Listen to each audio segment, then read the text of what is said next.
am more than my physical body. Because I am more than physical matter, I can perceive that which is greater than the physical world. I deeply desire to expand, to experience, to know, to understand, to control, to use such greater energies and energy systems as may be beneficial and constructive to me and to those who follow me. I deeply desire the help and cooperation, the assistance, the understanding of those individuals whose wisdom, development, and experience are equal to or greater than my own. I ask their guidance and protection from any influence or any source that might provide me with less than my stated desires. Do not know all the answers to the questions about reality. Do not claim to know the ultimate truth about life. I seek that which has been made hidden as a part of a family amongst lords of consciousness. I am the void one.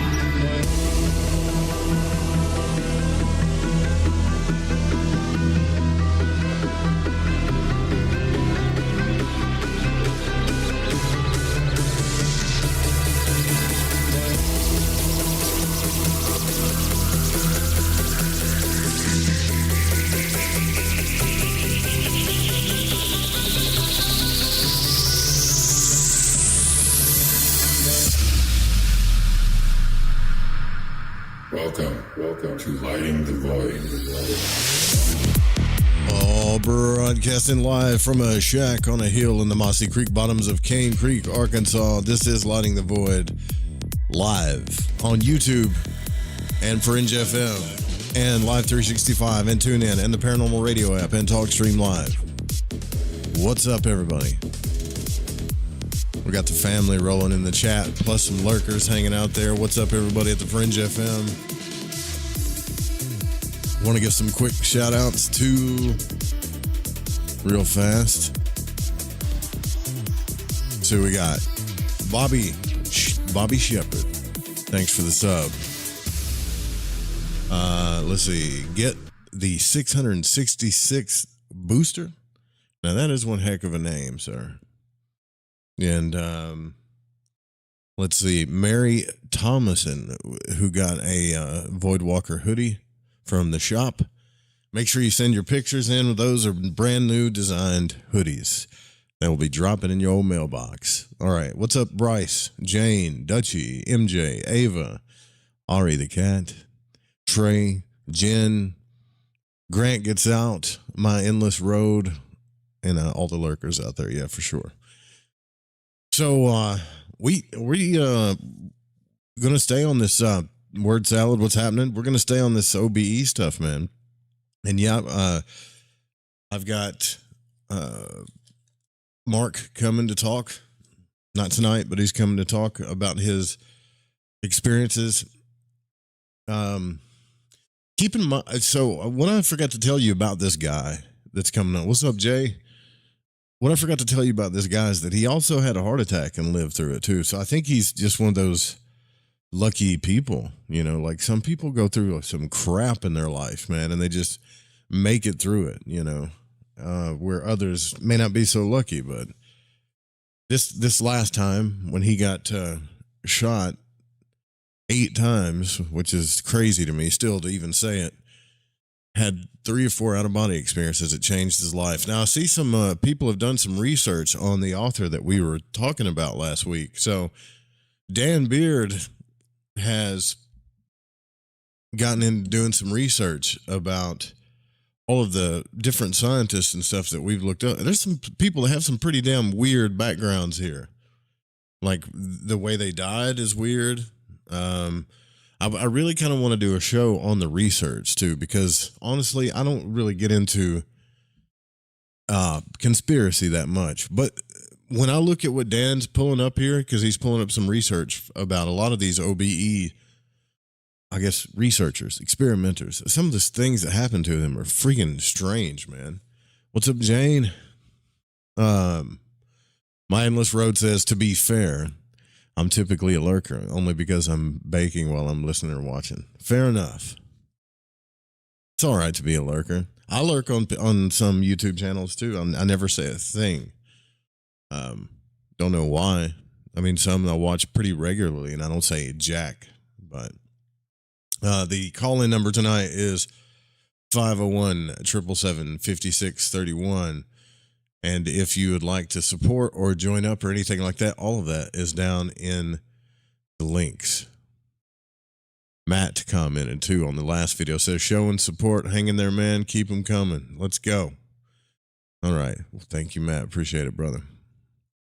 So what do you guys think, man? It's winter time. It's getting almost Christmas. We're getting close to 2025. I personally detest this time of the year. However, it is a good time to get snuggled in and try to do or try to have an out-of-body experience. You know, it's a really good time for that. But it's kind of hard, you know, because we don't get as much daylight during the day. It's freaking cold. Just this time of the year is, I don't know. I get that seasonal depression thing that I guess it's a thing. I don't know.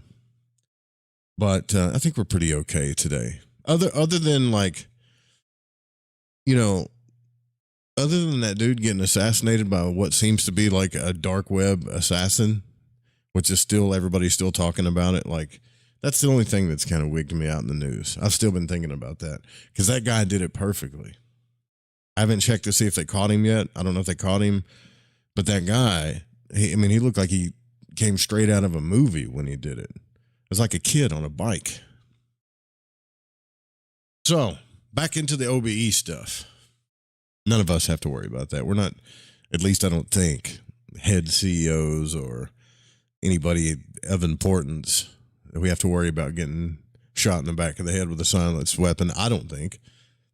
I mean, you never know who's listening, but we're about to head into a weird time. Pluto and Aquarius. Yeah, things are going to get strange.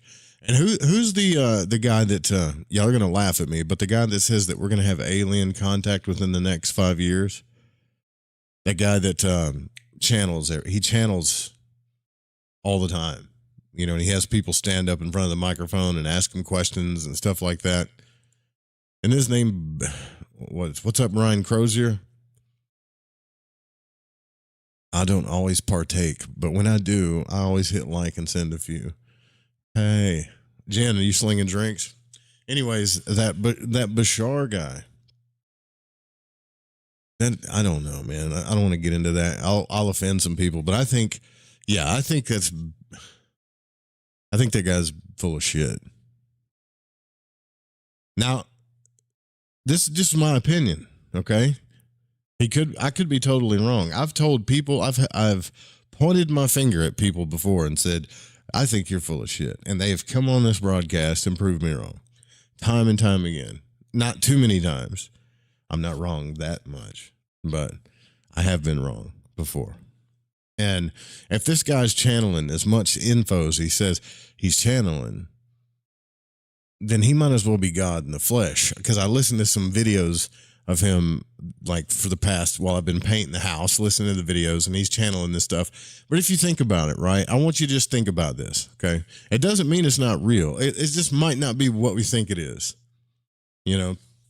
So, for instance, if I told you to sit down and meditate, in other words, if you got into a state of trance, and I said, you know what, get in a state of trance. I want you to get into a rhythmic breathing, get into a state of trance, start to meditate, start to focus, and then eventually relax yourself and then become one with all of consciousness. This is what hypnotists do, right? You get into that state of consciousness, and then someone Did I say your name right? Okay, cool. Because I'm usually the one that butchers people's names. So I tell you to get into a state of consciousness, and then I start asking you questions about the universe and about life and stuff. See, when I did that past life experience, the one thing I realized is that I'm not sure if it's like real per se, or what even that word real means at that time. What I do know is when you're in that state of subjectiveness, that hypnotic state, that if somebody's asking you questions, you have to answer like that. That's all I know. See, some people are subject to being hypnotized and some people aren't. But the ones that are subject to being put in trance or hypnotized, if you can get them in the right state, you can ask them anything and they'll come up with an answer.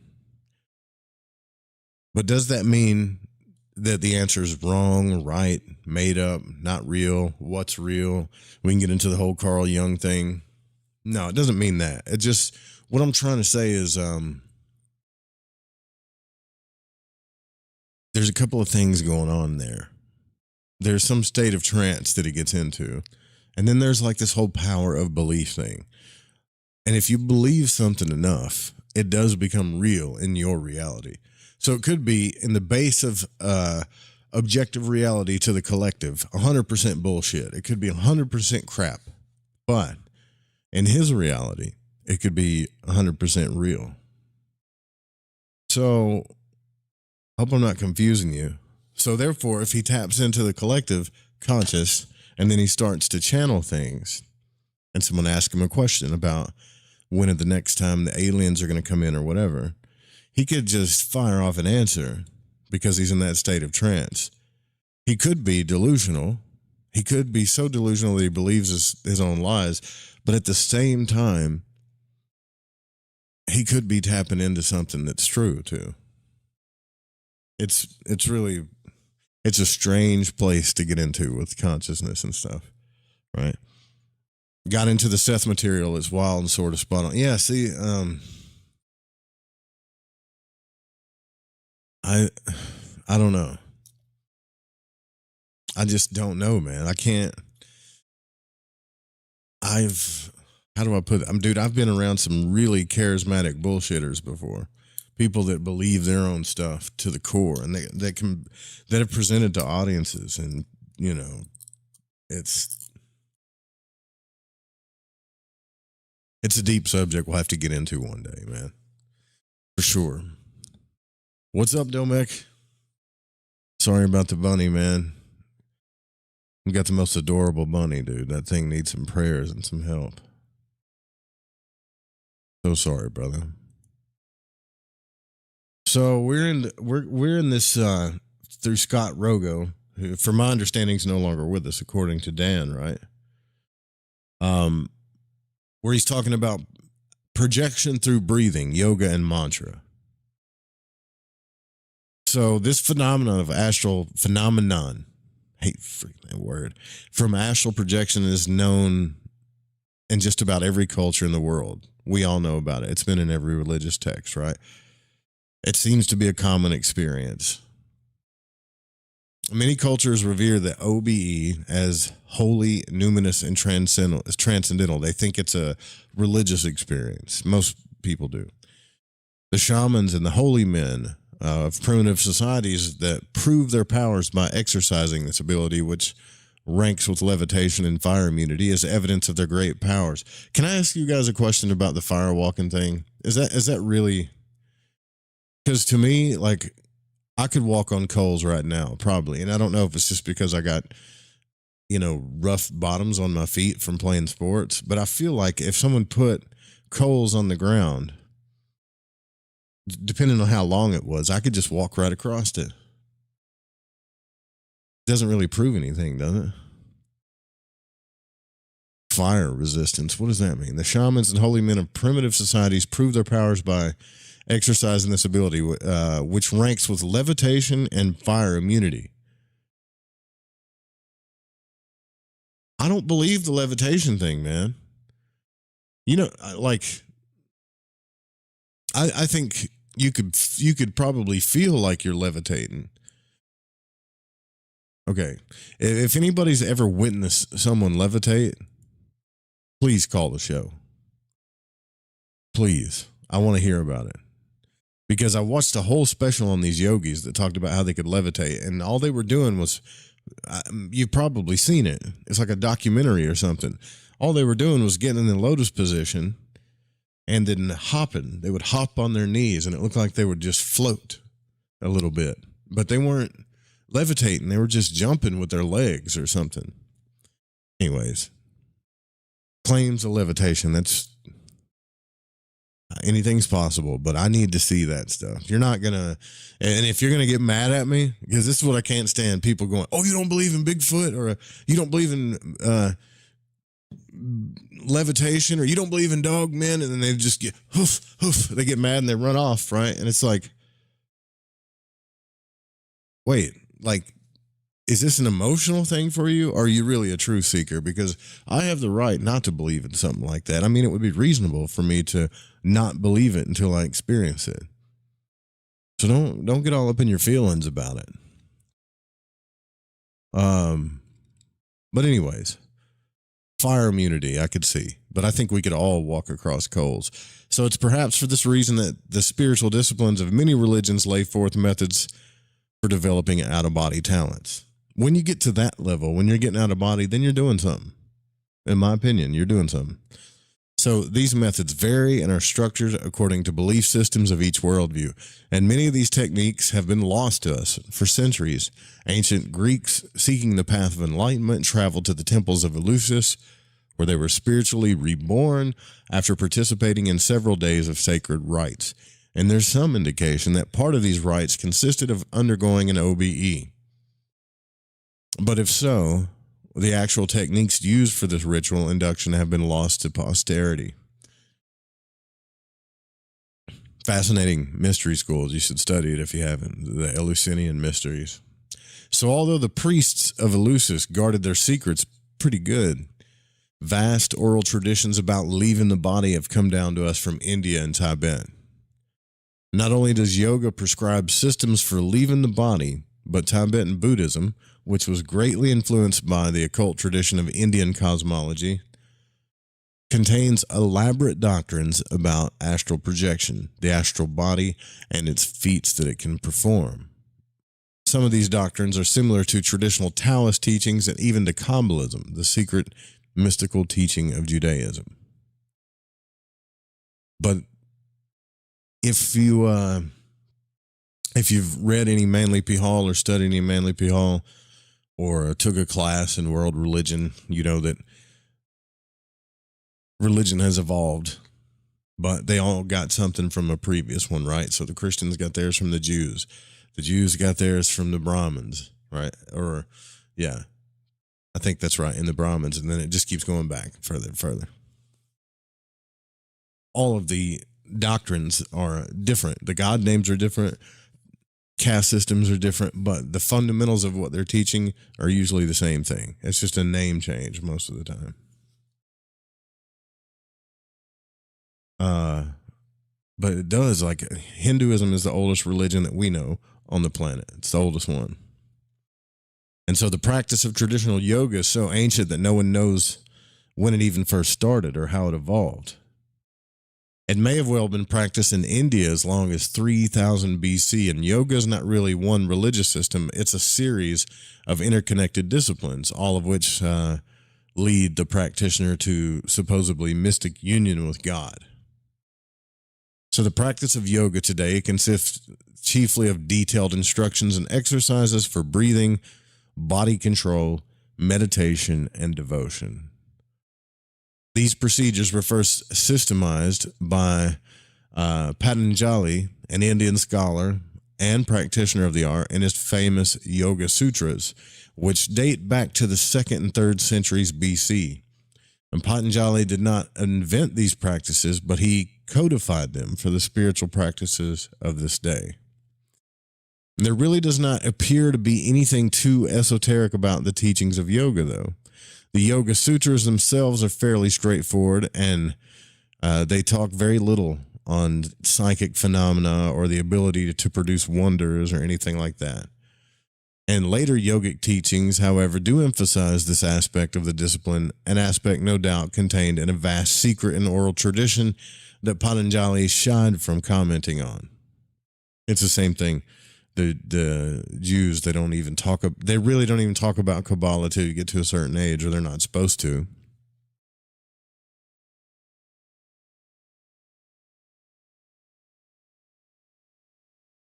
Hold on just a second. I think I unplugged something I wasn't supposed to.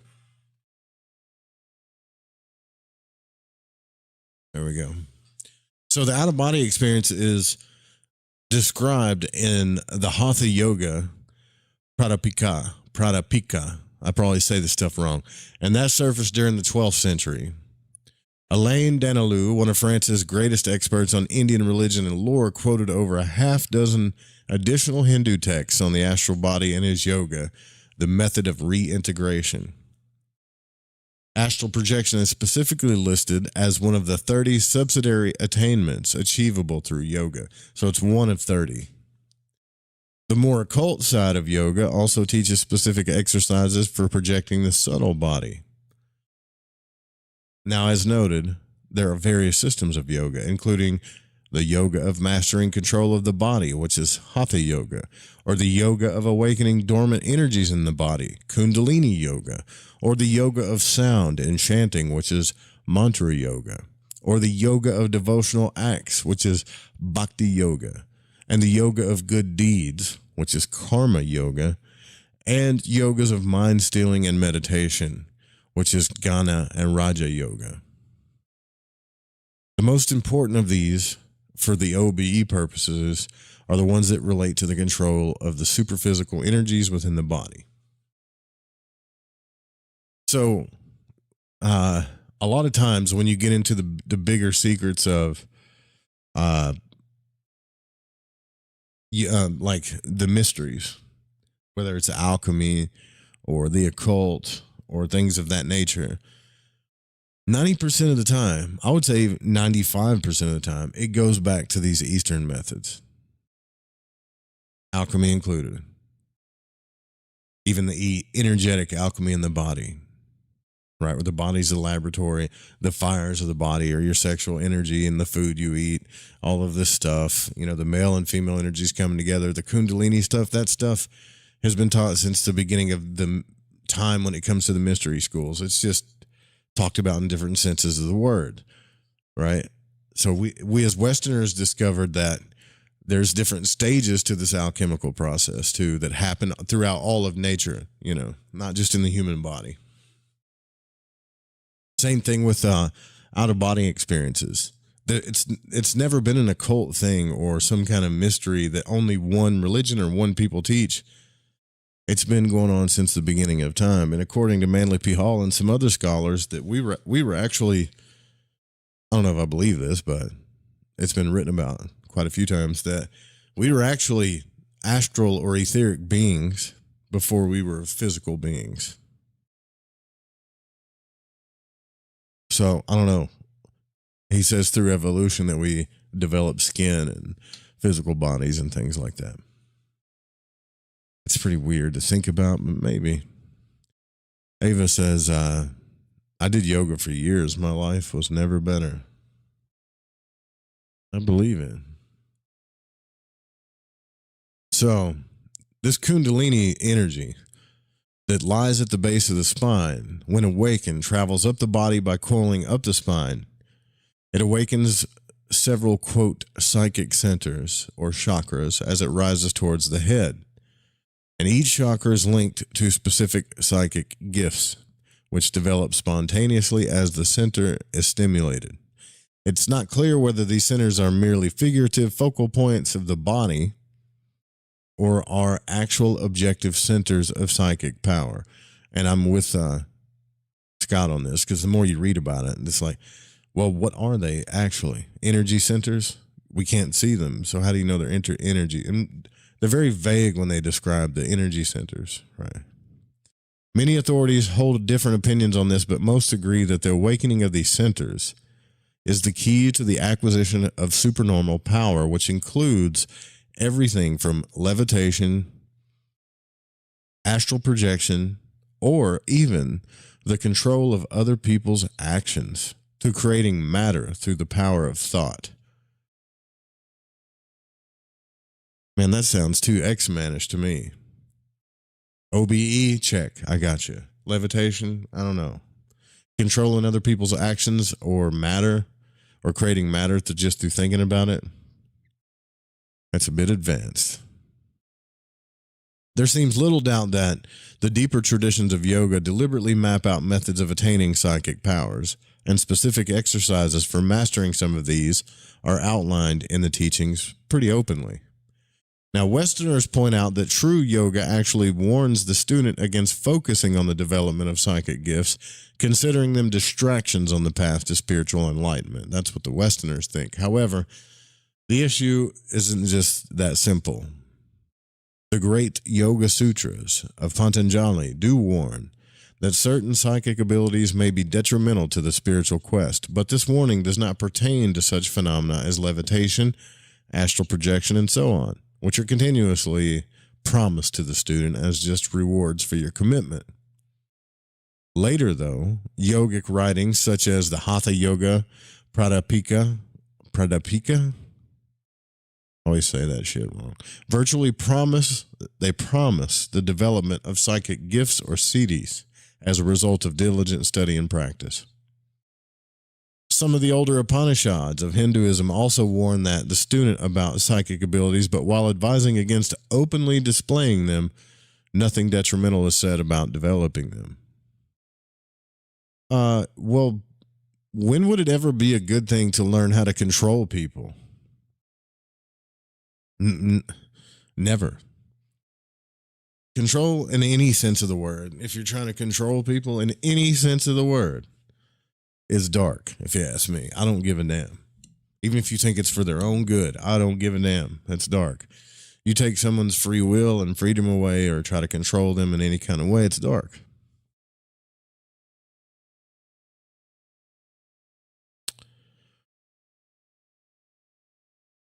Okay, so there's several steps to the mastery of yoga, including the development of right thinking, the mastery of body postures, correct breathing, and profound contemplation.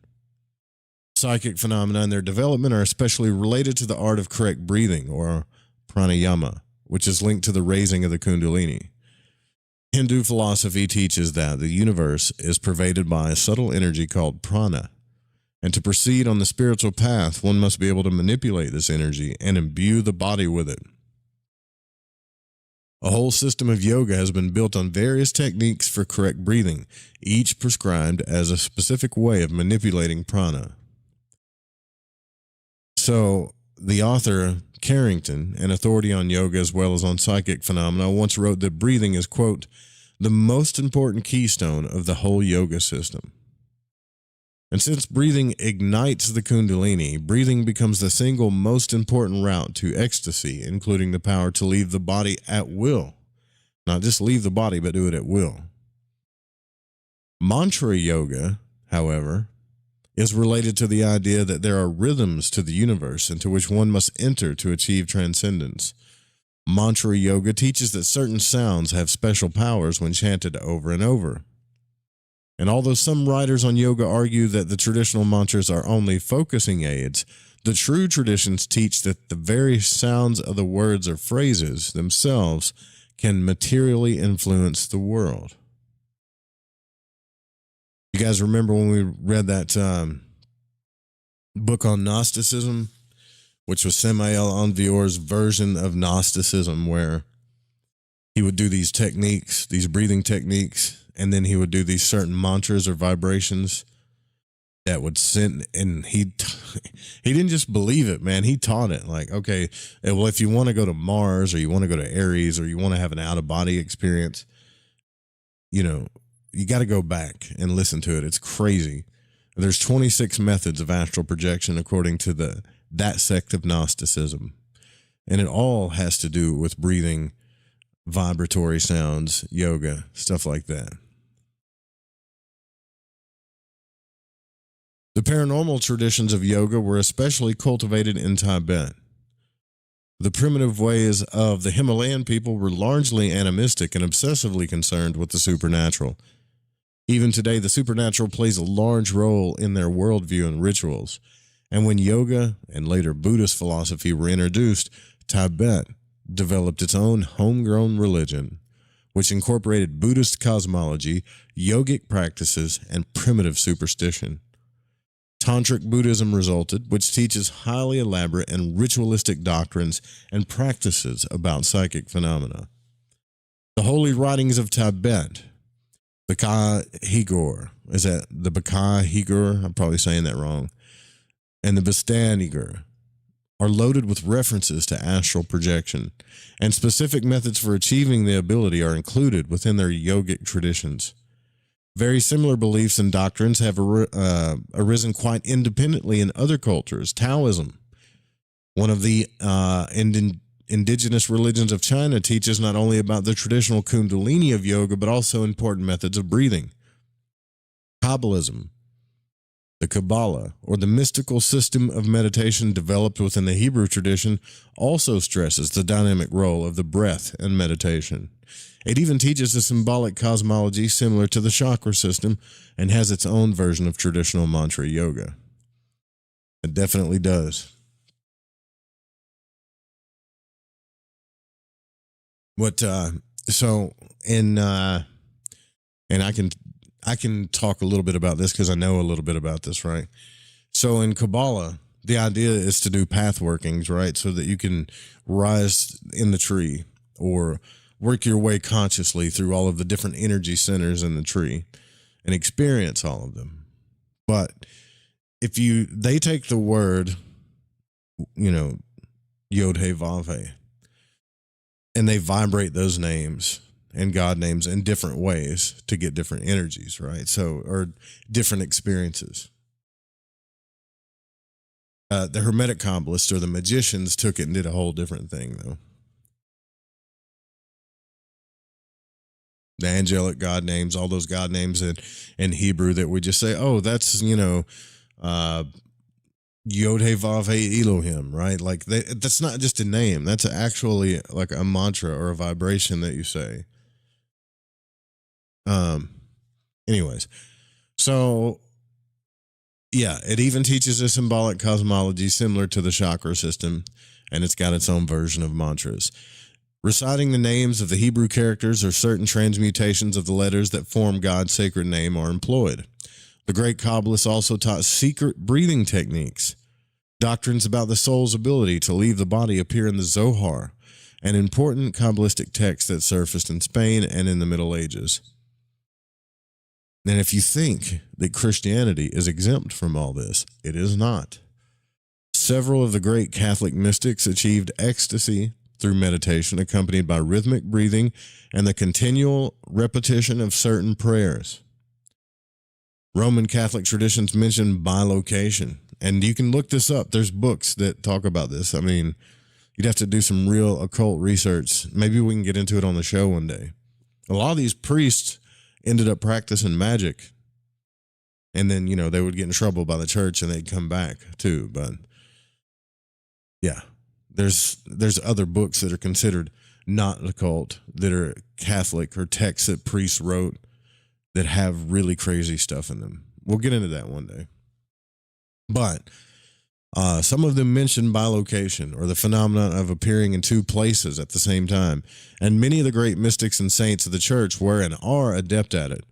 Unlike most Eastern philosophies, however, the mystical theology of Catholicism does not contain any specific techniques for leaving the body, since all supernormal gifts are interpreted as gifts from God. An entire book could be written on the role that the subtle body and astral projection plays within the cosmology of the most mystical traditions, but let us turn our attention to those techniques used to induce the out-of-body experience, though. So the yogic term for the astral body is the Linga Sharira. I'm probably saying that wrong. Linga Sharira. Its projection is called Prapti, or the art of instantaneous travel.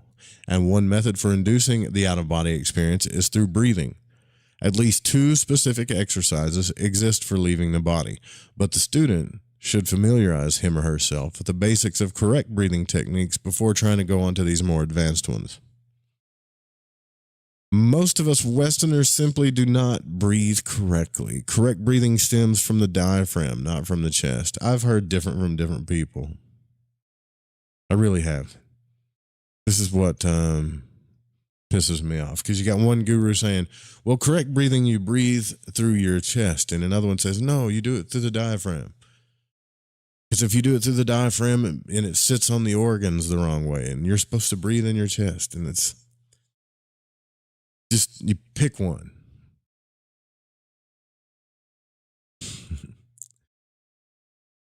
All right. So this method of breathing must be learned before the student can go on to any further practices. The following steps show you how to breathe correctly. So you get into an erect position, standing or sitting. You can lie down flat with your hands at your sides. And this is called in yoga the corpse posture. That could be used, but some students prefer to assume a formal lotus or half lotus position with the feet tucked into their lap. Breathe slowly and steadily through the nostrils and let your abdomen extend. Do not breathe from the chest. And as you breathe in through the diaphragm, gradually swell the lower chest, thus pushing out the lower ribs. And continue to fill yourself with air and begin to extend the upper chest, thus pushing out the lower ribs. Hold the breath for a few moments, and then exhale slowly, forcing all the air out of the lungs. Exhale through the nostrils or through a combination of the nostrils and mouth. So, in Hermetic magic or ceremonial magic, one of the first things that you start out doing is breathing. You should do this anyways. I mean, even if someone was going to take you through relaxation or an astral projection session or whatever, the first thing they should do is relax you and get your breathing right. In my opinion, that's the first thing they should do. So I was taught in the Western traditions that the first method of breathing we were taught was called boxed breathing, or the box breathing, right? So you inhale for 4 seconds, you hold for 4, you exhale for 4, hold for 4, and then inhale again. And you just keep that balance going. It doesn't matter how fast or slow you go, as long as it's balanced and you're comfortable and it starts to kind of center you, definitely relaxes the hell out of you too. Now, there's nothing mystical about this exercise. Although originally outlined in yoga, this form of breathing is regularly taught to instrumentalists, singers, and even athletes for breath control. And after learning this basic technique, proceed by perfecting a few other basic yogic exercises. One of these is called the rising breath, which can be used to vitalize the entire body. So you could stand up with your heels together, inhale steadily, and at the same time, raise up on your toes as the air fills your lungs. Hold the breath and your stance for several seconds. Then exhale slowly through the nostrils at the same rate you inhaled, and lower yourself down accordingly. You may want to raise and lower your arms at the same time you breathe in and out. Another one's called the prolonged breath, and this is also a basic and simple yogic exercise that will prepare you for deeper mysteries of pranayama. And remember that these exercises have a hidden as well as a practical side, since they spread prana throughout the body. So you can stand, and this one, you can stand or sit straight up. Draw in your breath slowly and steadily, and hold your breath as long as you can without discomfort. And then exhale by forcing the air out of your body through the mouth in short gusts. I've never done that one though. But these preliminary exercises will prepare you for the actual system of pranayama developed for the practical out-of-body travel. So the first part of the practice is called the Great Psychic Breath. And it was first outlined by Yogi Ramacharaka. Ramacharaka.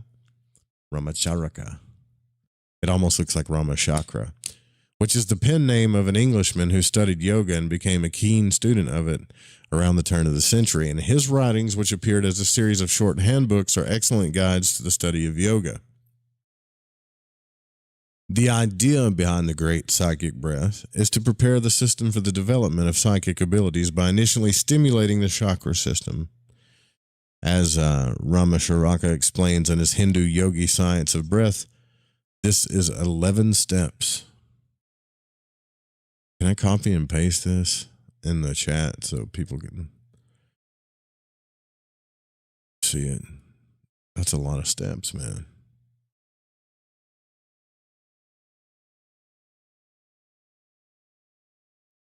Christy Billy, what's up? Yeah, click your heels together 3 times. No, I can't because it's too long. Say there's no place like home. Step 1, lie in a relaxed position. Step 2, breathe steadily and rhythmically until the rhythm is perfectly established. Step 3, as you inhale and exhale, imagine the breath being drawn up the body through the bones of the legs and then forced out of them. Step 4, repeat the focus on the bones of the arms. Step 5, repeat but focus on the skull. 6, do it again but focus on the stomach. 7, do it again but breathe through the genitals. 8, imagine the breath being drawn up the spinal column and then back down as you exhale. 9, imagine the breath being inhaled and exhaled through every pore of the skin. Envision the entire body being filled with prana. Step 10, send the breath with every subsequent intake of air to each of the body's vital centers, the forehead, the back of the head, the base of the brain, the solar plexus, the lower part of the spine, the navel, and then the genitals. Step 11, exhale all the breath from the lungs and stop a moment, and then squeeze every bit of residual air out of the body. And don't pass out. If you guys want the Western version for like ceremonial magic, which a lot of this is the same kind of, I have, there's some of you've already got it from the store, but there's a audio download called Magic Temple Fundamentals, and it has all this stuff in it. Not exactly this, but the Western version of this. It's a lot of breathing exercises, but with visualizations at the same time too. Now, Ramacharaka also mentions that this technique coupled with meditation can lead to the projection of the subtle body. And keep in mind, they're speaking about the subtle body and the astral body as 2 different things. But the basic technique is to meditate on the inner self as something apart, totally separate from the physical body and independent of it. And this procedure will train your mind to ignore the body during meditation, which may allow the release of the etheric double. Breathing must be kept rhythmic at all times during the contemplation. Once you've completed this practice, you're now ready for the quintessential out-of-body exercise, the practice of cross-breathing, an ancient yogic secret which passed on from guru to disciple. It was kept secret because of its great power not only to induce the out-of-body experience, but to awaken the kundalini and even cause levitation to occur. The art was hardly known at all in the West until Swami Vivekananda, a disciple of the famous guru Ramakrishna, visited the United States in the 1880s, and much to the horror of his fellow yogis, popularized some of the more esoteric practices of yoga. Now, this system is pretty simple, but it can be tricky. So, you guys have seen this, right? Plug your left nostril. You can do it with your left thumb. Breathe through your right nostril. Continue inhaling your lungs until your lungs are filled to capacity, but not to the point where you feel uncomfortable. Then plug your right nostril with your right thumb and begin counting from 1 to 100 until you can no longer hold your breath comfortably. Of course, keep the left nostril plugged at the same time. Now, remove your left thumb and exhale slowly through your left nostril without straining or forcing the breath. Begin inhaling again, but this time through your left nostril while the right nostril is plugged. Hold your breath again and begin counting. And when you've reached the same number as before, remove your right thumb and exhale through your right nostril. The key to you guys can look this up too if you want, but the key to this system is moderation. If you inhale too much air the first time around, You may have to gasp for breath at the end of the cycle. If this happens, you're exercising this incorrectly.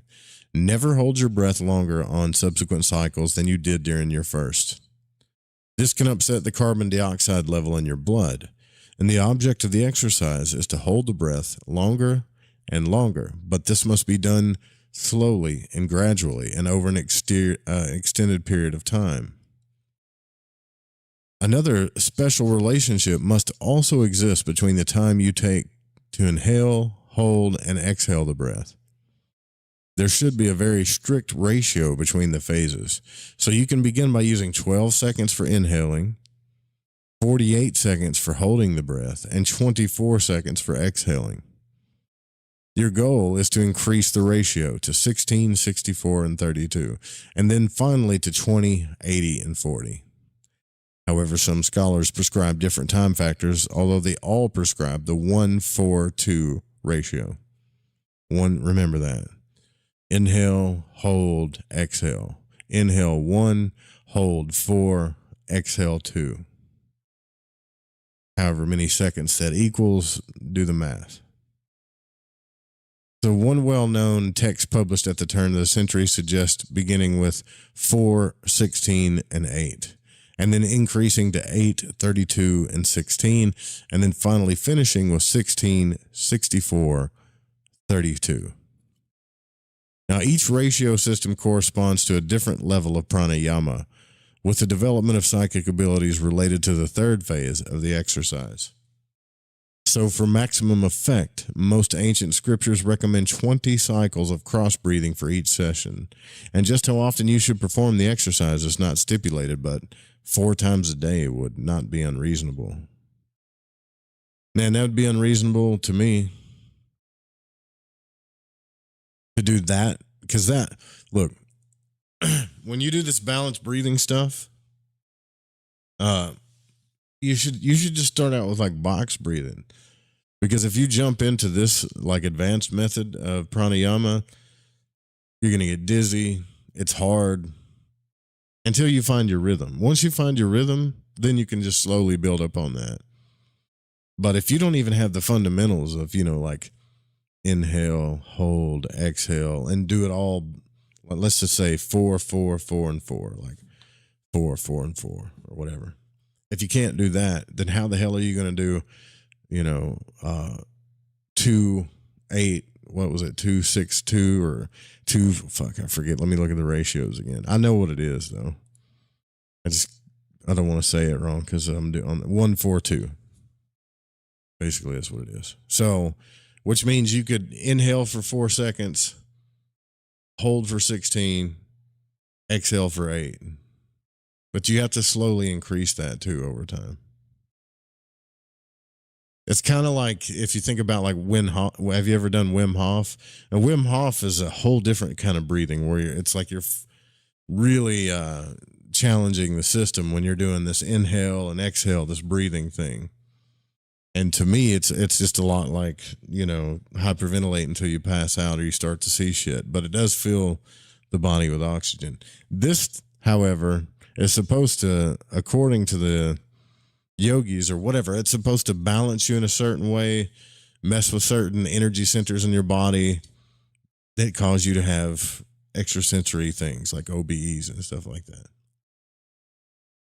And to be honest with you, I've done this, but not to the extent that I probably should have. I didn't commit to it like some people have. And I've never had an OBE doing meditation, breathing, or anything like that. But I've never committed to those exercises to try. I always just laid down, relaxed, listened to a tape, tried to have an OBE during the state of hypnagogia, However, and we got to do the radio station commercial thing. If levitation is a real thing, if somebody can prove to me that this kind of stuff is going to help you learn to levitate or develop your psychic centers to where you can manifest physical, material stuff out of just thin astral air, whatever, then I'm down for it. I'll do this stuff to the day I die.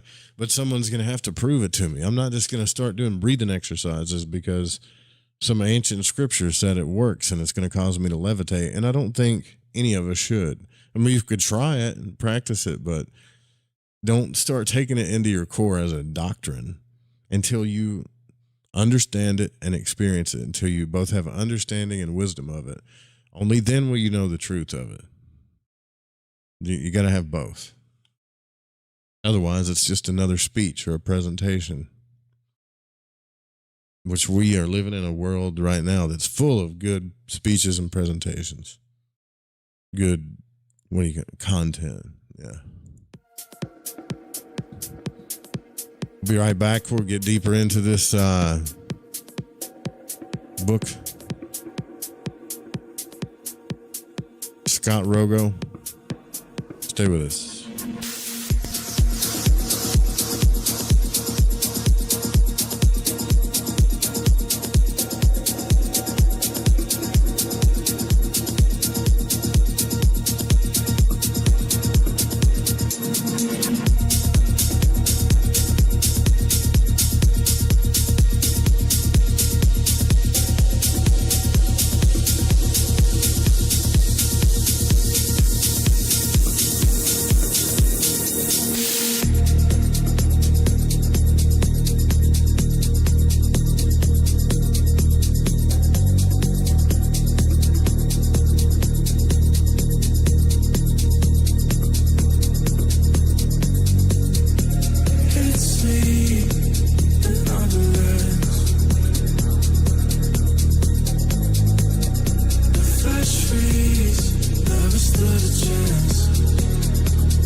Lighting the Void with Joe Roop.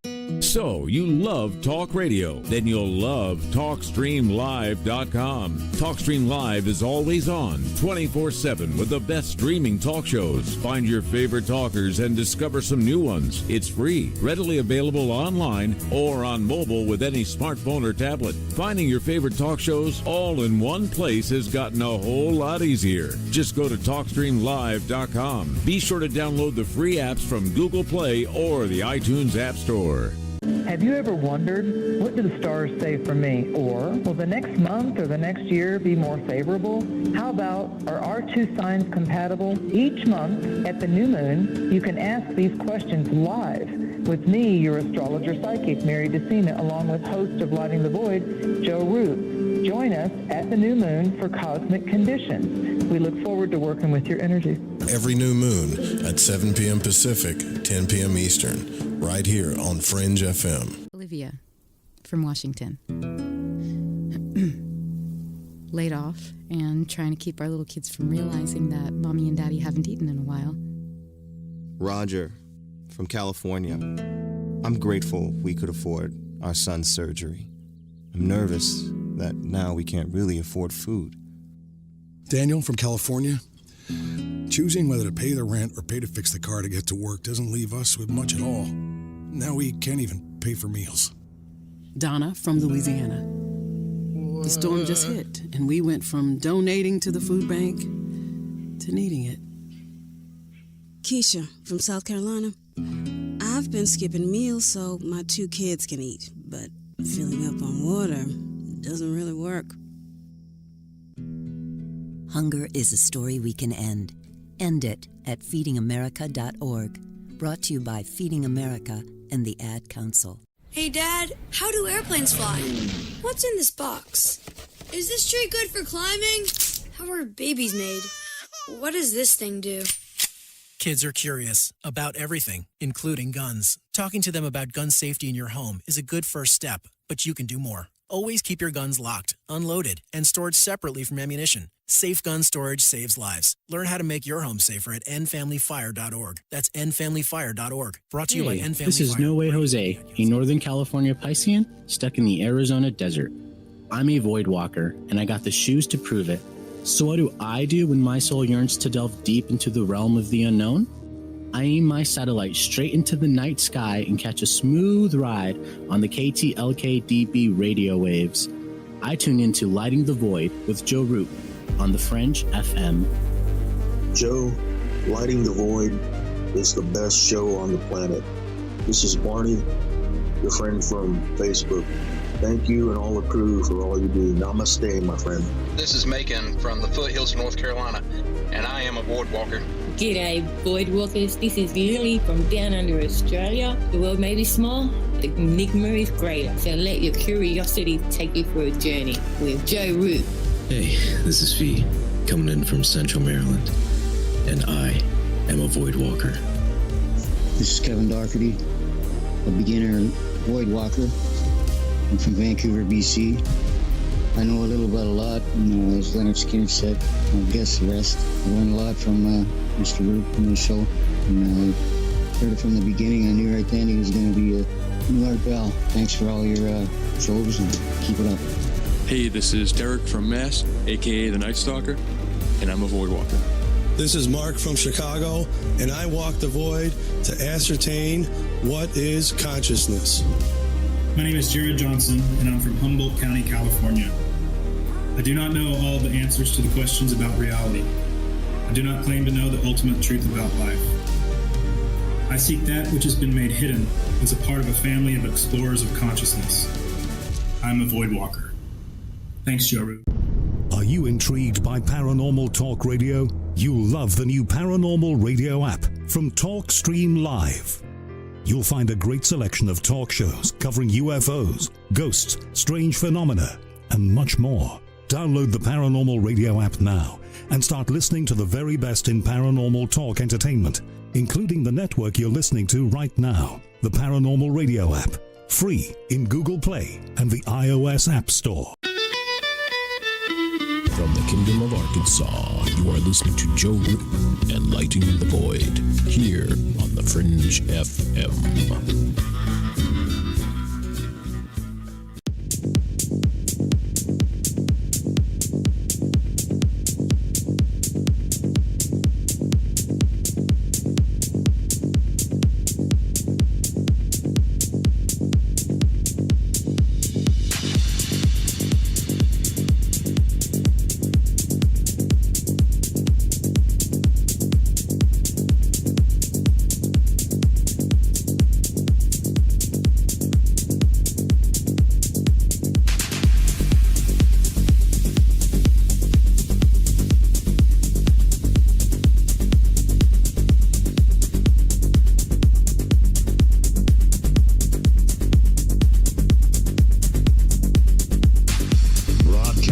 From Forest Tower Studios, all the way from the Deep South. Now, here is your host, Joe Root.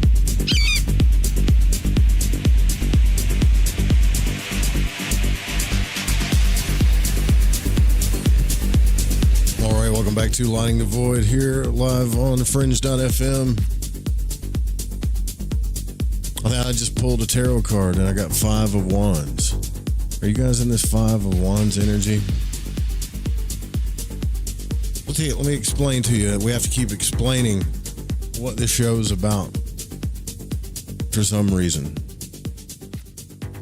And I have to keep talking about beliefs for some reason, just like William Buellman talked about. And I guess we're going to have to rehash it every 3 or 4 weeks. Just because an ancient book tells you something is true doesn't make it so. Just because a book says someone's going to fly down on a white horse and you're going to levitate or you're going to come out of body, or it doesn't make it so. The only way you're going to know if it works is if you have the balls to try it. Enough to see if it actually works. So first, you have to comprehend it with your brain. That's called understanding. Second, you have to try it. Because if you just, I believe it. If you just clap like a seal, I believe it. Then you're a sheep. That's not truth seeking. That's not going to get you anywhere. And you're never going to grow spiritually, in my opinion, being a sheep. All right? It's that simple. Like if somebody tells me, if you do this ratio of breathing, eventually you're going to levitate. Until it happens, I'm not going to believe it. Now, I understand that may be contradictory to some of you, but I don't give a shit. It doesn't make sense to just swallow stuff because it comes from a book. ever. I read The Cat in the Hat too. It's not real. All right. This is very simple. All right. You can't know anything about this shit if you don't do it. You can't know anything about the out-of-body experience if you don't try it.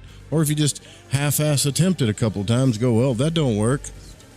That's just like saying, you know what, I want 23-inch biceps. And this guy told me if I do curls, I'll get 23-inch biceps. The brain comprehends how muscle repair works, doesn't it? Your biceps still don't grow. You have to go in the gym, pick up the weight, do the work, right? And then eventually, the biceps grow. Eventually. Then you not only understand it in your head, you've experienced the truth. That's how you get wisdom. Or we can just read books and clap like seals every time people get on stage and, oh man, that sounds really good. I believe it. Man, I hope this Pluto and Aquarius thing wakes some fucking people up because I'm getting tired of it, man. I hope it does. This is why I stay in the shack and play video games and do my own practice, you know.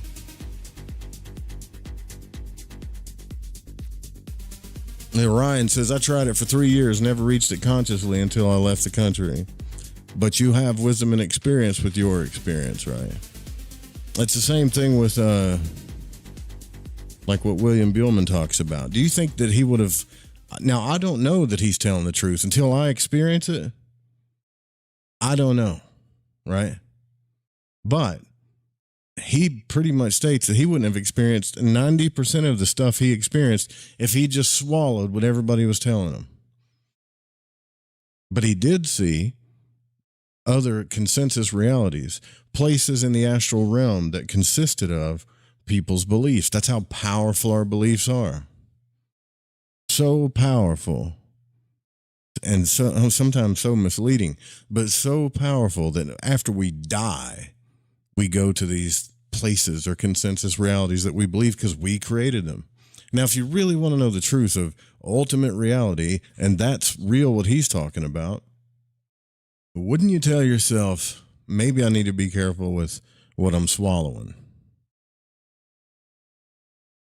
You know, that's all void walking is, you know. Everybody came to this earth, a bunch of little babies gooing and gone, and they didn't know shit.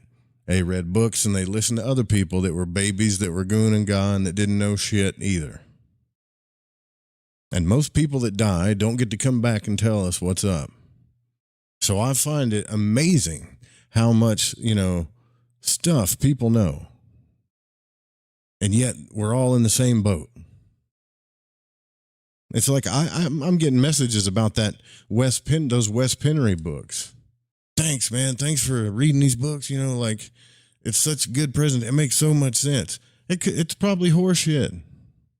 The whole idea was not to, read it and push it as a doctrine, but to be able to say what part of this can we practically explore to find out the truth and what part is probably horseshit. Now, I'm not saying don't have faith or beliefs. I'm not saying that. What I am saying is you need to realize how powerful faith and belief is. So when you go zapping your energy and having faith and belief in something, you need to be damn sure you know what it is. Because not only are you affecting your reality, your karma, and everybody else around you, but the generations of people that are going to be under you too.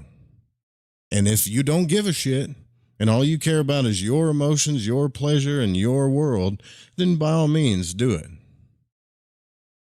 But the truth is nothing that you do only affects you. It affects everybody around you and the people that are in your family line. When you actually start your truth-seeking journey, you realize this. Oh, shit, like, I can't be a selfish, self-focused person. I just can't. I mean, I could, but it's going to screw other people's lives up, not just mine. Now, You know, I don't know what it is. Like I've been drawing that damn tarot card all week. And it's like, I don't know if you've ever experienced this, but there's some kind of validation thing going on in the world today. It's like, you need to validate what I believe, and I need to validate what you believe. And if you don't, I'm going to get 5 of wands on your ass. And it doesn't matter what you talk about. I'm just going to contradict you. I'm just going to be one of those people that come around and contradict you, even if it don't make sense. It's stupid. It's a waste of time.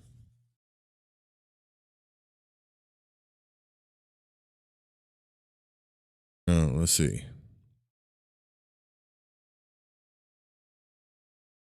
Now, if you get into the scriptures, if you read the text about pranayama, this is some heavy work. This takes a while. It's not going to happen in a week. More than likely, it could, but most likely it's not going to happen in a week. A lot of the scriptures say you should do this for 20 cycles of cross breathing for each session. 20 cycles. This guy on this book is saying do this 4 times a day. Like when you wake up, or before lunch, or before dinner, and when you're getting ready to go to sleep, or when you're on an empty stomach. There's other texts that suggest that you mentally recite a mantra, all right, while cross breathing, but this doesn't seem to be necessary. However, repeating one of these words of power may help you keep track of how many seconds go by in each phase of the exercise. So the basic sound, Om, is usually recommended. Most of us have tried that, right? We know how effective that is. As mentioned before, various authorities on yoga recommend cross breathing for different purposes. Some scholars, such as Sir John Woodruffle, who wrote under the name Arthur Avalon, which I recognize that. I didn't know his name was John Woodruff. Ruffle. John Woodruff. Is that it? Well, anyways, suggest cross breathing as a means for levitating. I believe it, man. I believe it. I believe it.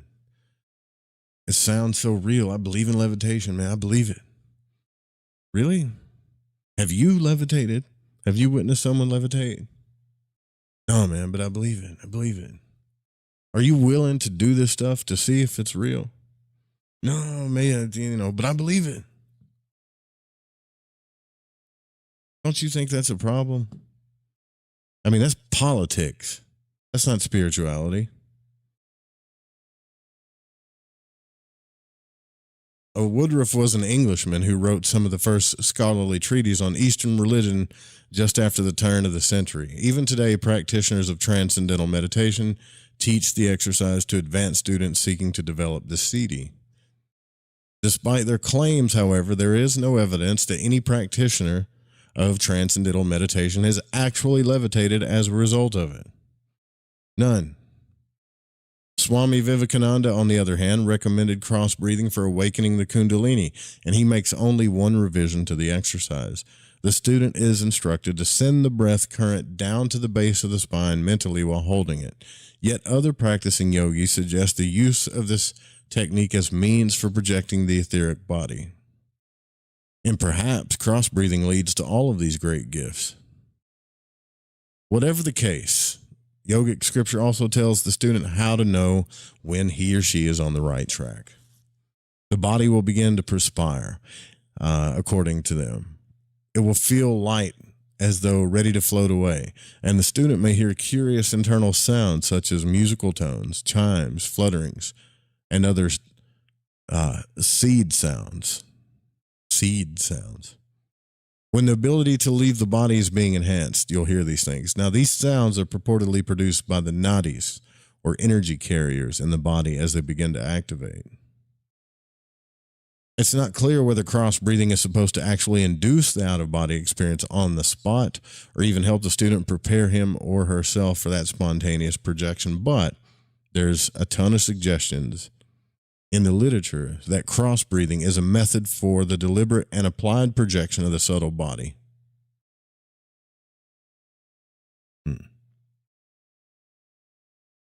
I don't think you need to crossbreathe, right, to do this. Like, it just in my opinion, I don't think you need to crossbreathe. I think you can just do the fourfold breath and relax, man. You know, like, I've had some pretty crazy experiences just in meditation. One time I thought I was going to come out of body meditating. My body got hot. It felt like I was about to have an OBE, but I didn't. And I tried this stuff for a little while, but it just, to me, it was like, what's the point? I can get out of body doing hypnagogic exercises, just like manifesting stuff. Like, if all you care about is manifesting stuff, then what's the point in going through an hour ritual? Just do a sigil. But like, if you're wanting to understand something on a deeper level, or if you're wanting to enhance yourself spiritually or whatever, then ceremony for me is very effective. For me, meditation, not so much for me, even though meditation's important. It works different for everybody, right? You got to see how it works for you. But I just don't see the point. Like, I mean, like I said before, though, if somebody shows me they can levitate, not just back, like someone shows me they can levitate, dude, I will do this kind of crazy breathing exercises till the cows come home because I want to levitate. But there's, so far, there's no evidence of it. Plenty of evidence of the OBE stuff, plenty of evidence of the NDE stuff. But levitation, manifesting stuff out of thin air, not yet. Haven't done that yet, that I'm aware of.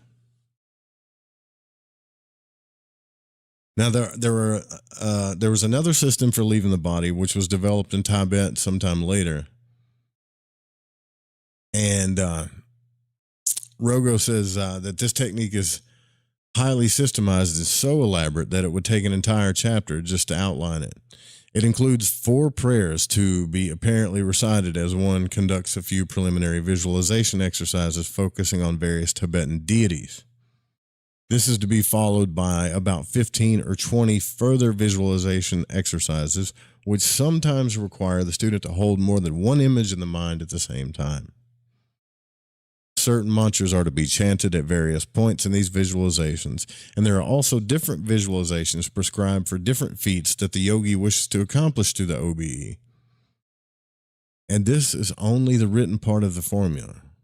Supposedly, there are secret adjuncts exist for these visualizations that remain within the oral tradition of Tibetan yoga and that have never been placed in print, supposedly.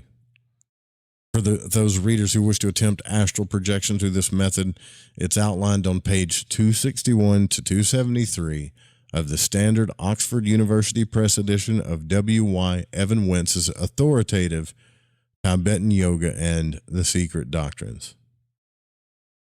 Now, yoga and tantric Buddhism are not only disciplines that teach how astral projection can result from mantra reciting. Ritual chanting is also prescribed in Kabbalism and the set of doctrines and practices that constitute vast mystical traditions with Judaism. We're going to get into the Kabbalistic stuff. I see. I can't tell me how many times I tried to explain this. Like, what do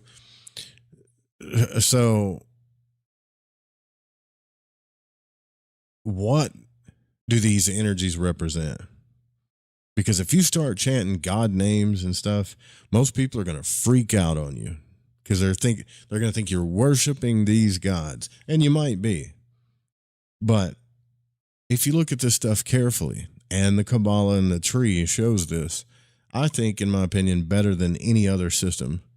I'm not saying it's ultimate reality. It just categorizes these energies better, like a system of grammar. This God goes in this energy sphere. Doesn't matter from which religion. This God belongs in this sphere of energy. These angels belong in this part of the tree, or these jinn belong in this sphere. So whatever names you're calling these things, there's a section in that tree where that energy belongs, if that makes sense. And so as a magician or whatever you want to call yourself, you realize that at the very least, these things are created. These God names, these myths, these archetypes, whatever they are, they're named and identified by our mouths. We're the humans. We're the ones calling them who they are. This, that goes there and this goes there. Just like, Samael, like the angel or whatever, belongs in Gabora. Or you could also say Camael too, same thing. Or Mars, or the pentagram, or the color red, or Aries, whatever. All that stuff belongs right there in Gabora, in that sphere. And see, the Kabbalists figured this stuff out, whether the names of, like, whether they were using the Yod-Heh-Vav-Heh name got them there, who knows? But the deeper they meditated, the more each of the rabbis and these people experienced these spheres of energy. Just like what is the strongest egregoric thing on the planet today? It would have to be astrology, in my opinion.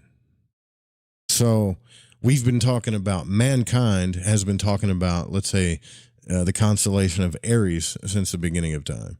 So billions and billions and billions of people have pointed up to the sky and said, that's Aries, or the god Aries, or the constellation Aries, and it has this kind of energy to it. And because the collective has put so much energy into it over time, it has become effective in the astral realm. And in the astral realm, that place is where things manifest into this realm.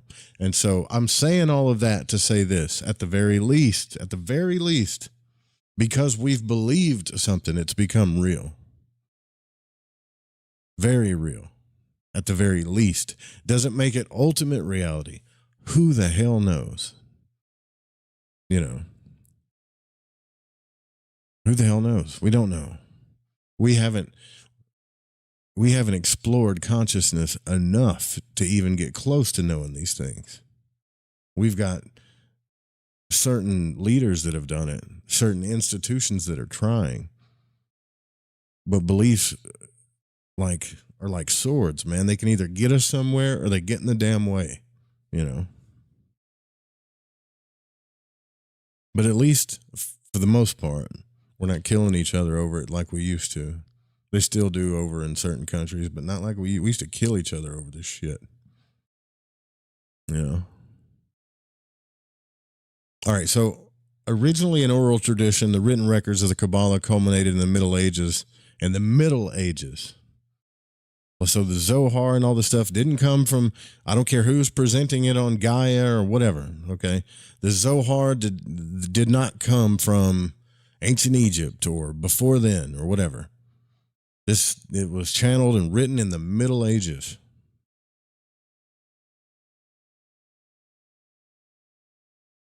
That's when we have, the most, that's what we have the most evidence of. The Zohar appeared in the 13th century Spain. Just as in yoga, Kabbalism's goal is to bring the person into direct union with God. Its practices are varied, but they prescribe methods of meditation, breathing, and the repetition of certain biblical phrases or letter combinations. YHVH, that kind of thing. The best known meditation aid is to focus attention on a certain letter combinations transmuted from those in the sacred name of God. Now, to give you an example of what belief does to this, we could sit down in a laboratory sense of conscious exploration and go, Yod-Heh-Vav-Heh, that's the, YHVH, right? Write it out, do all the different combinations, experiment with the meditations, see what happens consciously, right? See what happens. Cool. I think I was talking to Corey about this the other day too, right? Like we could all put God helmets on, see what happens, write it down, experiment with it, find the truth of it. Where belief gets in the way, like if you was to walk into, and this should be respected, but I'm just making this as a point. If you was to walk into, a temple or whatever, you went to a temple and there were rabbis in there. And you just started, even if you even said Yod-Heh-Vav-Heh, man, they would freak out on you, dude, and throw you out. You have committed an act of treason to them almost, because that's so sacred to them. My whole point is, what do you think those beliefs are doing to reality? If we're all little mini creator gods, right?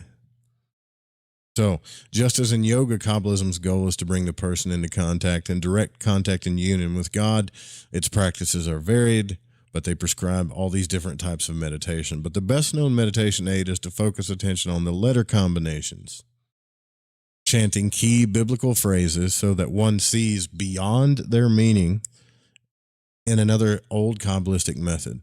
A system for deliberately leaving the body through such recitation, was outlined by the magician and German Kabbalist, the magician Franz Barden, who was a German Kabbalist. And he also offers several Kabbalistic practices and formulas. Great. This guy, as far as like traditional magic goes, Franz Barden's books are amazing. The book is kind of difficult to understand, and the method of reciting these special letter combinations is kind of cryptic. For example, it's not clear whether the combinations are to be chanted aloud or recited mentally. Well, I can tell you that. They're meant to be chanted aloud, intoned. In 1964, however, Kuno Helmuth Mueller extracted the key ingredient of the Barden methods and systemized them for general use. And a series of articles contributed to the German occult magazine Die Andere Welt, Mueller describes Barden's mantra method of out-of-body travel in some detail.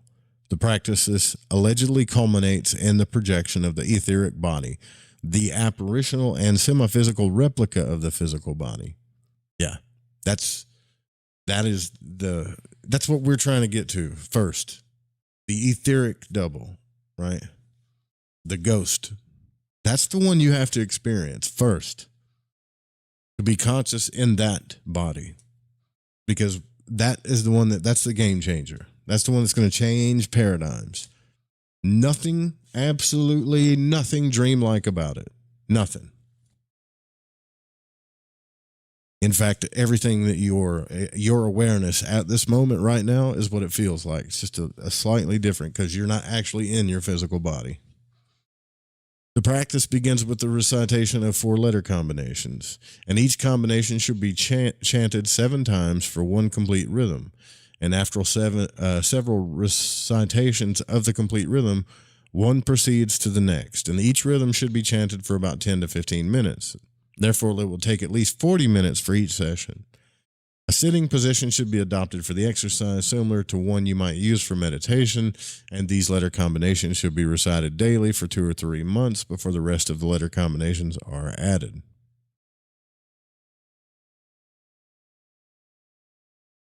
Now, I don't recommend, just me personally, I don't recommend anybody go out and just start doing this stuff without understanding what the hell's going on. Again, not because it's ultimate reality or there are actual spirits out there that you're fucking with or whatever. It's just you have to understand how the psyche works, how the unconscious works, right? I mean, if a rabbi came to you and you never read Cat in the Hat, never. I'm just using this as an example, right? Let's say you never read Cat in the Hat, not once. Don't even know what it is. Dr. Seuss, who's that? You find this old book and it says, here's this formula. I love green eggs and ham. Say it forwards and backwards 3 times, 7 times. Do it 100 times. Do it for 3 months. Green eggs and ham. After a while, what's going to happen is you're going to project into your etheric body. These are ancient names of food gods. Okay, well, it seems sacred enough, right? At the time, you would do it.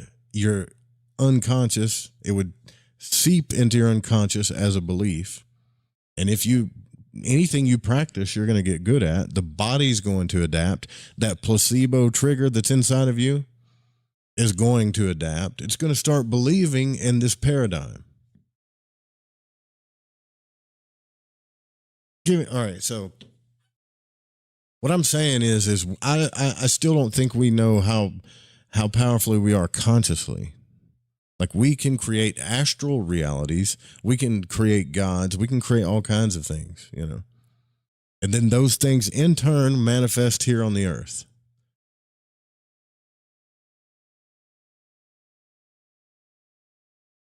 Man, like, so all I want people to do is to understand how powerful the placebo is, the unconscious is, and the psyche. And once you understand that, you'll always be hesitant to take on a belief system. Like, you'll just know better. Like, you just will. You can be a doubting Thomas. In fact, you'll probably be rewarded for being a doubting Thomas, because you'll get to touch the flesh of Christ, so to speak. You'll get to experience the truth for real and have the evidence that you need, instead of getting slapped on the hand and saying, you don't need evidence, right? You just need to believe. I'm all about faith and belief, and I know how powerful they are. They're just as powerful as love, right? But I need to make sure that it's right, you know. And so in this book, he goes on to speak about, according to the Kabbalistic tradition, speaking or merely writing the letters of the Hebrew alphabet contains great powers. This is why the Hebrew alphabet is considered a magical alphabet. The only problem is that there are no character names for the vowels. When you see a Hebrew word, there's no O, U, or whatever. There's just little marks sometimes for the vowel pronunciations. So a lot of it's memory. When you see a word, you just have to know how it's pronounced, you know. So there's given markings, but no formal name. So in Hebrew, it looks different than it does in English, is what I'm saying. And it gets a little puzzling. But you have to learn this stuff by memory. And Dogo goes in here like for 3 paragraphs saying it's confusing because, you know, it's different and you got to learn it by memory. But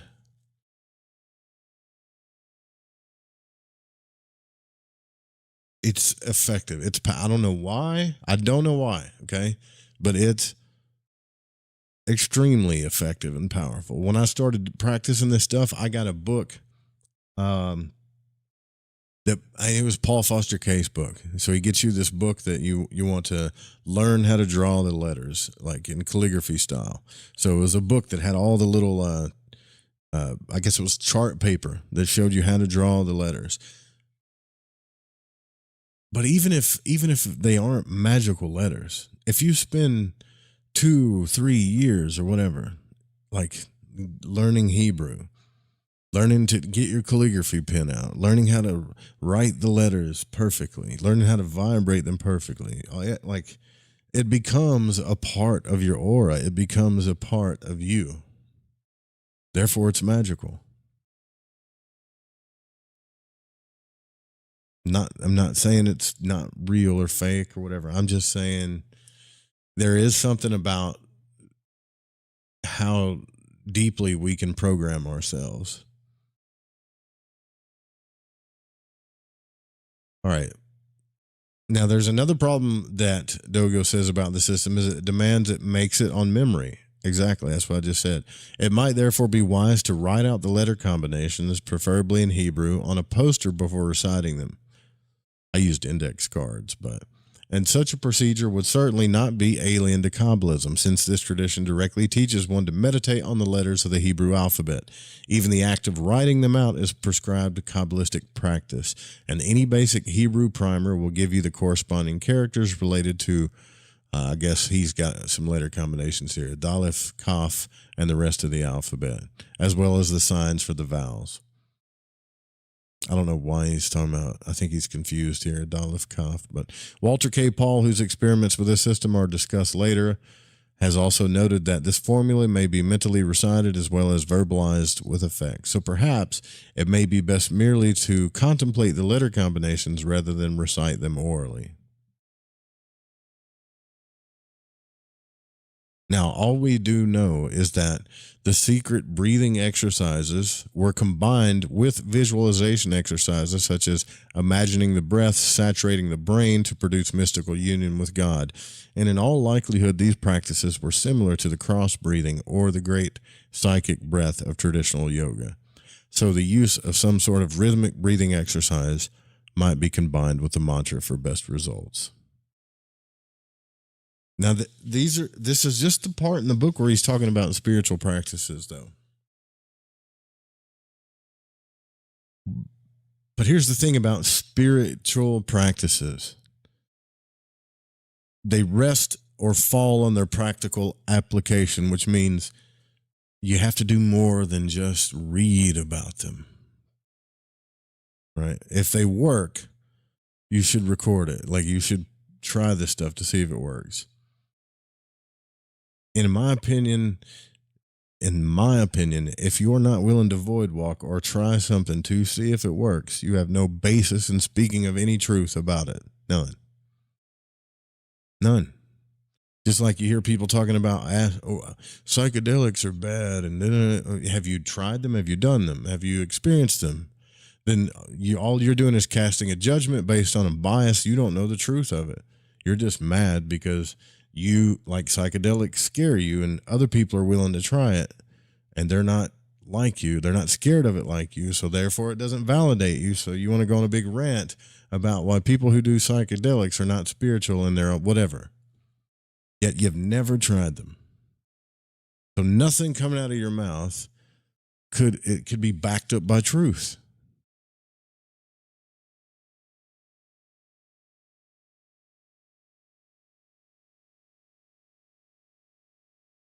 But if you came out and said, look, man, I do want to explore consciousness, and that's all cool over there and all, I just, I'm too afraid to get my mind involved with that stuff over there. I want to try this stuff, maybe. Well, then, that's honesty. It's not bullshit, which is what we like, honesty. But here's the thing with this, though. There are countless, and I mean countless instances of these gurus and stuff getting out of body. Like people that say some of these, yogis are showing up in their rooms. I think we read a few of these books, countless experiences, especially in Hinduism and Buddhism. Just, they get out of body on the reg, man, doing this stuff. All I'm saying is one or two things are happening here. Either they're right and this stuff is real, or two, their belief in it is so deep that it makes it real.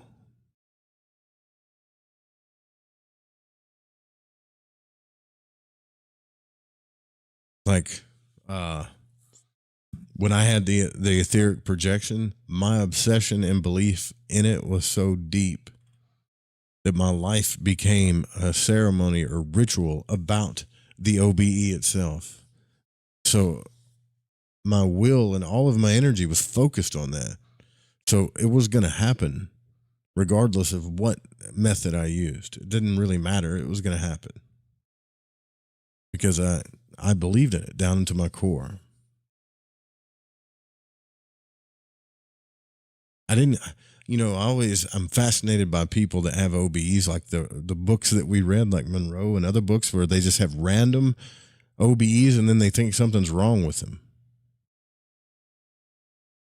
Right? Like they have random OBEs. Oh shit, man, something's psychologically wrong with me, or I'm going crazy. Where I had to become obsessed with it just to experience it a little bit. These people are just popping out. And then they're telling us when they pop out that there are other entities in these realms. They're having to fight beings that they're creating. They're telling us just how powerful our creations are, not God's creations, not some other entity putting stuff in the astral realm. How powerful the crap that we put in the astral realm is and how elusive it is. right? Like even when he got scared and he started praying to Jesus, and these other beings came around and started laughing at Robert Monroe, saying, hey, listen to this guy pray to his gods, almost as if they were laughing at him like some school kid that dropped his books or something, you know. This whole gods and God thing, we may be so far behind the truth with it, it's unreal. We may not be. I just have a weird feeling that we are like so far off from what's really going on. Not in a bad way, not in a scary way. But because I know that's straight where people, what do you mean, Joe?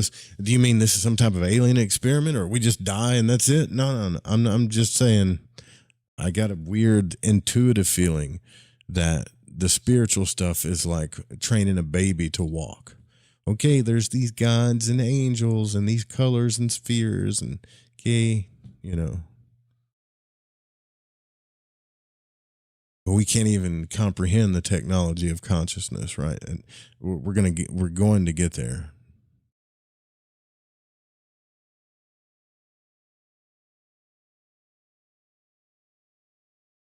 So it's all like everything rests on practical application. If they do the work, there should be some record of it, right? At least tentative documentation shows that the great yogis of the East are proficient in the art of out-of-body travel, and Dr. Carlos Osis of the American Society of Psychical Research and Dr. Jurlander Haraldsson, a psychologist from the University of Reykjavik in Iceland, visited India in the early 1970s, hoping, and I commend them for this, hoping to document the feats of the great gurus. They heard astounding stories of miraculous bilocations and were able personally to investigate 2 such reports. The first concerns Satya Sai Baba, southern India's most celebrated guru and alleged wonder worker. And while attempting to document his purported miracles, the 2 psychologists heard that on one occasion in 1965, Sai Baba had been seen in the city of Manjari and Kerala, while at the same time holding company with some of his followers at his ashram miles away. Well, that just might have been his doppelganger, though. Somebody that looked like him. Ram Mohan Rao, director of the technical school in Manjari, claimed that Sai Baba had suddenly appeared on his doorstep, stayed with him and his house guest for quite some time, and then left. Osis and Haraldsson were eventually able to locate 8 witnesses who had been present at Rao's home when Sai Baba appeared. They were also able to document the fact that Sai Baba was at his ashram at the same time. Get the fuck. That's crazy, man. That's like in Star Wars when Luke was out there and, you know, what's his name, was trying to kill him. More, and he kept shooting him, but he just bilocated his etheric double, you know. Osis and Haraldsson were eventually able to locate 8 witnesses, so they were also able to document the fact that Sai Baba was at his ashram. Now, the case is weakened, however, by the fact that none of the witnesses at Rao's home had ever met Sai Baba before his unexpected visit, so they didn't even know the guy, probably didn't know exactly what he looked like, and they recognized him only through pictures they saw later. So the visitor could have been an imposter. It could have been a stunt double, you know. A more evidential report concerns Dadaji, a lesser-known holy man who had originally been a prominent singer and businessman. He left society to study yoga and reappeared with his new identity and abilities after his initiation onto the spiritual path. Osis and Haraldsson were eager to investigate the guru after hearing the following story. Early in 1970, Dadaji was visiting some devotees in Allahabad, a city 400 miles from his home, when he suddenly announced that he was going to the prayer room of the house. When he emerged sometime later, he told his followers that he had astral projected to Calcutta and claimed to have visited the home of a devotee sister-in-law. He urged the group to contact the woman and verify his story. So they did, and they found that at the same time he had secluded himself in their own prayer room, he had indeed been seen in Calcutta. The woman's family related how the guru had initially materialized in the room of their daughter, who was herself one of his disciples. She recognized him immediately, which shocked and surprised her to no end. His sudden and initially transparent appearance caused her to scream, which alerted the rest of the family to his arrival. His figure was seen by several of the family, including the head of the household, who had been a total skeptic until he saw the mysterious figure sitting in the girl's room. Osis and Haraldson tracked down several witnesses to this case, including Dadaji's host in Allahabad and the family in Calcutta. All evidence was mutually corroborative. And since the gurus of India are somewhat proficient in the art of astral projection, this fact alone serves as circumstantial evidence that the traditional OBE induction methods of yoga might actually be legitimate. But there is even stronger evidence that the pranayama techniques may be a road to astral projection, and it comes from the West, where cases of pranayama-produced OBEs have also been reported.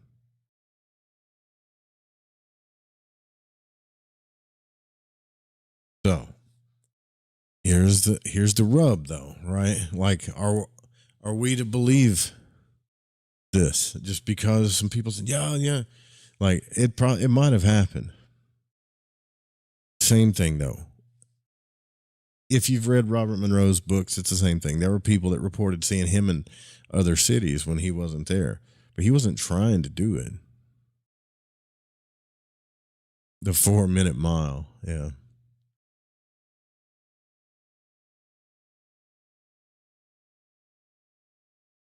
Jay says, do it 7 by 7 times while dancing in a circle. Yeah, man, that's how you, yeah, exactly. What's up, Spit Habits? So we got to roll out of here. I don't mean to be an asshole or go on a rant or anything like that. I'm not trying to insult anybody's intelligence or anything. It's just, belief is one thing. It's super powerful, but it doesn't give us the truth, does it? Belief isn't truth. It's not even the same thing. They're defined differently, But validation, or forcing your beliefs on people or whatever, or, punishing people because they don't validate or believe what you believe, whatever that kind of crap is, man, that is going the other way. That's like going the opposite way of truth seeking or trying to find the truth. And in my opinion, even love, freedom, etc. It's the opposite, That's the only reason why I went on that rant. If you ever speak to a person, an individual, a crowd, whatever, and you get gaslit enough, you'll snap, right? Like, this, I feel like this, or I feel this way, or I don't feel, whatever your truth is. And, people treat you like you're an idiot or something because of your truth. You know what that feels like, right? And all you want to know is the truth. In fact, you're probably the most intelligent person in the room. Hard to believe that when everyone's laughing at you, but you probably are, Fox Mulder Jr., that's what's up, man. X-Files.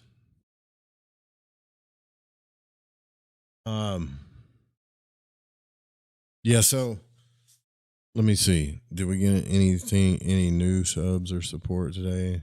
Enter the Falcon subscription. Thanks. Appreciate you. If you can support the show, please do so. Sub the channel, like the channel. I'm still trying to figure out what I'm going to do with the podcast archive itself, because I got so many freaking shows. I don't want to put them all in the regular podcast archive. I'm kind of holding that for something, but I know better than to talk about it before it happens. Yeah, so we'll be here tomorrow night. This week, I'm going to try to get Mark on, because I know eventually I'm going to have to go to Texas, and I really want to get him on, man. This guy, I'm probably going to have to go to his house and pick him up and bring him back to the studio or record it or something. But this neighbor of mine who died on the table, this is coming this is coming to the show. Shot 8 times and lived by a perpetrator. Told me that he had at least 4 out-of-body experiences that he can remember.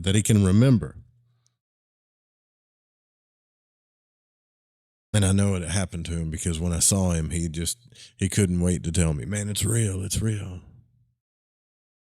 It's real. All right. Love each and every one of you. Make sure you join the Discord, hang out in the game, enter the tarot channels. You can listen to Janet, the tarot reader, in the gaming channels.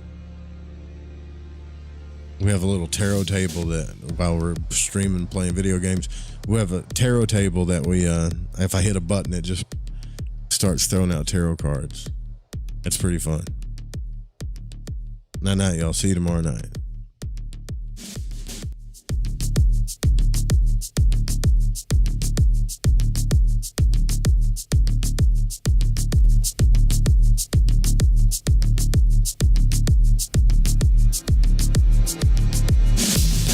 Not a 30-card reading, or a 3-card reading, okay? Bring your Adderall and your tarot cards.